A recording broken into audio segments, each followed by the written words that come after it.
Mufasa the lion king movie के start में हमें एक हरी भरी वादी मलेले को दिखाया जाता है, जहाँ के सभी जानवरों का राजा सिम्बा अपने जंगल के सभी जानवरों को अपने पास बुलाकर उनको एक खुशखबरी देता है कि मेरे साथियों, हमारे पुरखों का यही मकसद था कि हम इस मलेले धरती को खुशहाल और सरसब्ज जीवन साथी बनाएं, जो अब इनका ख्वाब पूरा हो चुका था। और साथ ही इस मलेले धरती को मेरे बाद संभालने वाला मेरा वारिस होने वाला है, इसलिए मेरा अब इस राज्य से जाना जरूरी है। और मुझे उम्मीद है कि मेरे जाने के बाद आप इस मलेले धरती को खुशहाल और आबाद रखेंगे और मैं भी जल्द अज जल्द अपने वारिस के साथ दोबारा लौटूंगा। दूसरी तरफ हमें सिम्बा की पत्नी नाला को जंगल में दिखाया जाता है, जो अपने बच्चे को जन्म देने के लिए एक महफूज जगह पर खुद को छुपा लेती है और अपने पति सिम्बा को मदद के लिए पुकारने लगती है। दूसरी तरफ सिम्बा अपने दो चहीते शाही बॉडीगार्ड को पिम्बा और टेमोना को अपनी बेटी क्यारा का ध्यान रखने के लिए उनकी ड्यूटी लगाता है, फिर अपनी पत्नी नाला की मदद करने के लिए चला जाता है। पिम्बा और टेमोना अपने महाराज का हुक्म मानते हुए क्यारा का ध्यान रखने के लिए उसके पास आ जाते हैं और उसे अपनी बहादुरी की झूठी कहानियां बना बना कर सुनाने लगते हैं। मगर क्यारा का दादा रफीकी वहां आकर पिम्बा और नेमोना को डांटते हुए कहता है कि अभी वो बच्ची है, तुम दोनों उसे इतनी डरावनी कहानियां क्यों सुना रहे हो, और खुद अपनी पोती क्यारा को एक सच्चे और बहादुर शेर मुफासा यानी के क्यारा के पुरखों की कहानी सुनाता है। दद्दू रफीकी क्यारा को कहानी सुनाते सुनाते अपने पिछले दौरों के मनाजिर में ले जाता है, जहां मुफासा अपने मॉम डैड के साथ बैठा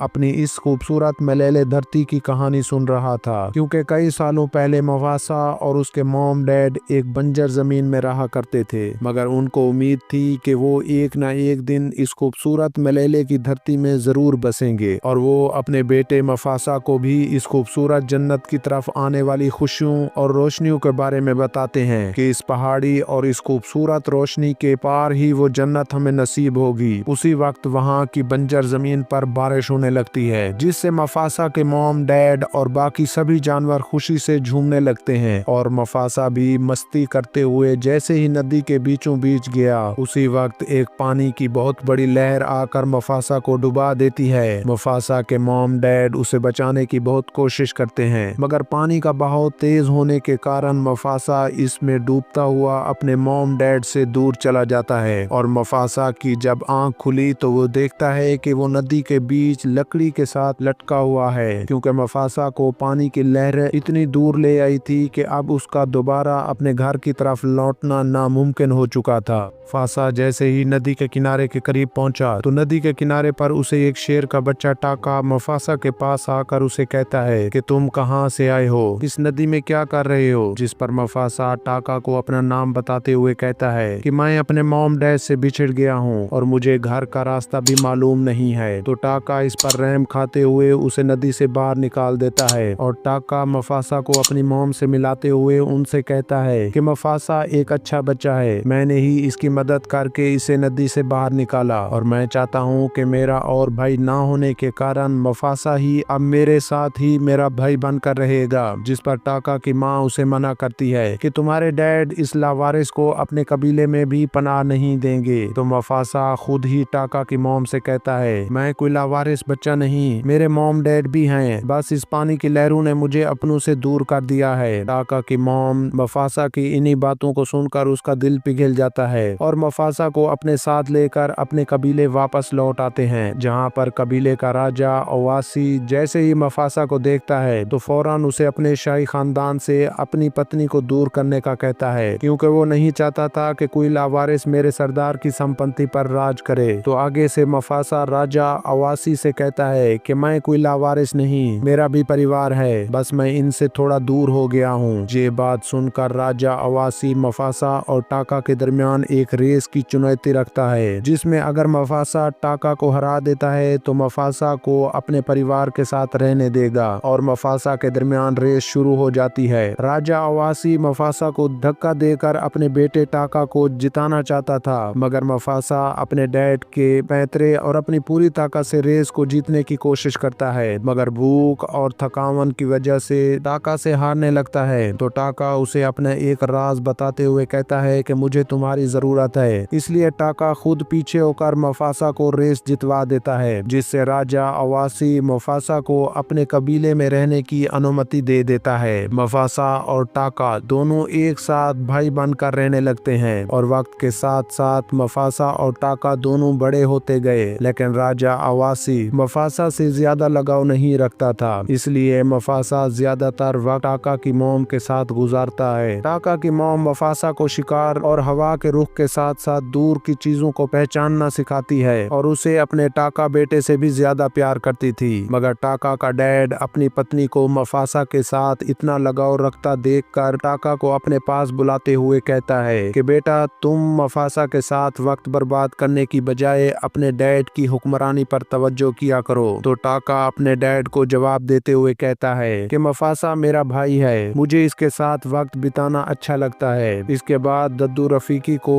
कियारा को कहानी सुनाते हुए दिखाया जाता है, जहां कियारा कहानी सुनते हुए अच्छा फील कर रही होती है, इसलिए वो दद्दू रफीकी को मुफासा के साथ आगे होने वाले हालात के बारे में पूछती है। तो दद्दू रफीकी दोबारा से उसे मफासा की दुनिया में ले जाता है, जहां पर मफासा और टाका की मॉम हरण का शिकार करने के लिए जंगल में होते हैं और टाका भी झाड़ियों में छुपकर उन्हें देख रहा होता है कि उसी वक्त कुछ सफेद शेर आकर मफासा और टाका की मॉम पर हमला कर देते हैं। मफासा अपनी पूरी ताकत से टाका की मां और खुद को बचाने के लिए इन सफेद शेरों के साथ लड़ता है, मगर टाका उनका हमला देखते ही वहां से भाग जाता है। लेकिन मफासा टाका की मॉम का साथ देते हुए उसे जख्मी हालत में अपने कबीले में ले आता है और राजा आवासी को इन सफेद शेरों का जायजा लेने के लिए अपने एक शेर को भेजने का कहता है। दूसरी तरफ जब सफेद शेर अपने राजा शेर को बताता है कि मफासा ने हमारे झुंड को शिकस्त दे दी और आपके वारिस को भी मार डाला, जिस पर सफेद शेरों का सरदार अपनी पूरी फौज को लेकर राजा आवासी के कबीलों की तरफ बढ़ने लगते हैं। इधर राजा आवासी का जासूस उनकी ये सब बातें सुनकर भागते हुए अपने कबीले में आ जाता है और अपने राजा से कहता है कि वो हमारे कबीले को तबाह करने के लिए हमारी तरफ बढ़ रहे हैं। तो राजा आवासी अपने बेटे को बचाने के लिए मफासा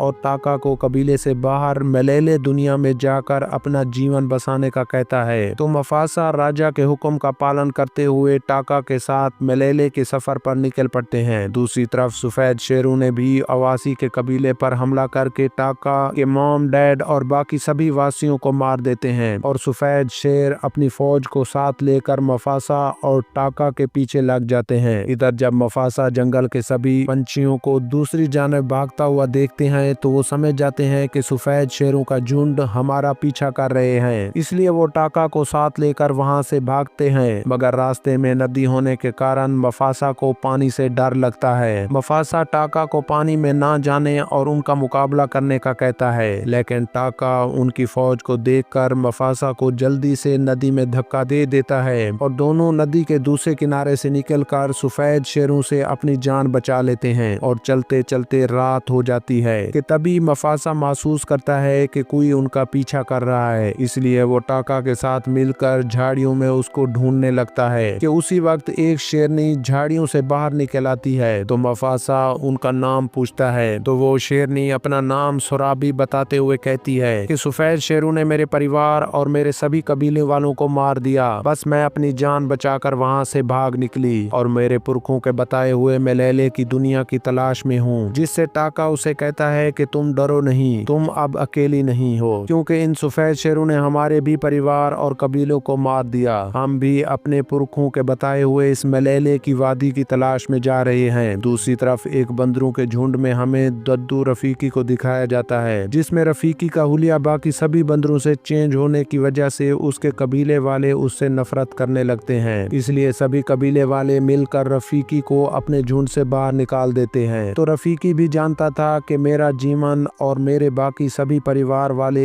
एक मलेले की दुनिया में ही रहते हैं, इसलिए वो भी जंगल में चलता चलता मफासा और उसके दोस्तों के पास आ जाता है। टाका और उसके सभी साथी रफीकी को अपना शिकार समझकर उस पर हमला करने वाले होते हैं कि उसी वक्त रफीकी मफासा को बताता है कि मैं जानता हूँ कि तुम किस दुनिया की तलाश में हो। तो मफासा रफीकी के साथ एक सौदा करता है कि तुम हमें इस अंतरिक्ष दुनिया में ले चलो तो हम तुम्हारी जान बख्श देंगे। इस पर रफीकी भी उसका दोस्त बनकर चारों मलेले की ओर चल पड़ते हैं। दोबारा सीन शिफ्ट होकर रफीकी और कियारा को दिखाया जाता है, जिसमें कियारा अपनी मॉम डैड को जल्दी घर वापस आने की विश करती है क्योंकि वो खुद को अकेला अकेला महसूस कर रही थी। तो दद्दू रफीकी उसका मन शांत करने के लिए उसे मफासा की और स्टोरी की तरफ ले जाता है, जहाँ पर मफासा रात को सोते हुए अपने मॉम डैड और मलेले की दुनिया की ख्वाबों में उलझ जाता है। तो मफासा जैसे ही खुशी से आंख खोलता है तो अभी तक अपने दोस्तों के साथ बस मलेले के सफर में ही था। फिर इसी उम्मीद को साथ लेकर अपने दोस्तों के साथ आगे बढ़ता है। दूसरी तरफ सफेद शेर मफासा और उसके दोस्तों की बू सूंघ लेते हैं और सफेद शेरों का सरदार अपनी फौज को उनके पीछे जाने की बजाय उल्टा उनके सामने वार करने का सोचने लगता है। इधर सफर के दौरान टाका मफासा से कहता है, मुझे सुराबी से अब ज्यादा लगाव होने लगा है, इसलिए मैं चाहता हूँ कि वो मेरे दोस्त बनकर रहे। तो मफासा टाका को हिम्मत दिलाते हुए उससे दोस्ती का हाथ बढ़ाने का कहता है और टाका भी मफासा की बात समझकर भागता हुआ सुराबी के पास आकर उसके साथ दोस्ती का हाथ बढ़ाता है। मगर ऐन उसी वक्त सफेद शेर मफासा और उसके साथियों के सामने आकर हमला करने के लिए बढ़ने लगते हैं। तो मफासा हाथियों के झुंड से मदद मांगने की कोशिश करता है, लेकिन सुराबी अपनी शातिर दिमाग से वहां की शहद के छत्ते को तोड़कर हाथियों के झुंड में डाल देती है, जिससे सभी हाथी मधुमक्खियों से डरकर सफेद शेरों के झुंड पर हमला कर देते हैं। और मफासा भी अपनी पूरी ताकत से इन सफेद शेरों के राजा के साथ लड़ाई करता है, लेकिन सफेद शेरों का राजा बहुत ज्यादा ताकतवर होने के कारण मफासा पर भारी पड़ने लगता है। मगर टाका भी अब अपने डर को दूर करके मफासा का साथ देकर इस जालिम और बेरहम सफेद शेर को मार गिराते हैं और अपने दोस्तों के साथ मिलकर बर्फीले पहाड़ों से होते हुए अपनी मंजिल जेनी के मलेले की धरती में आ जाते हैं और वहां अपने सभी जानवरों और अपने दोस्तों के साथ मिलकर रहने लगते हैं। और सभी जानवर मफासा की बहादुरी और जहानत के बलबूते पर उसे अपने इस मलेले की धरती का राजा घोषित कर देते हैं और यहीं पर राजा मफासा और रफीकी की कहानी खत्म होती है। इस तरह की एनिमेटेड मूवी देखने के लिए हमारे चैनल को लाइक और सब्सक्राइब और कमेंट जरूर करें।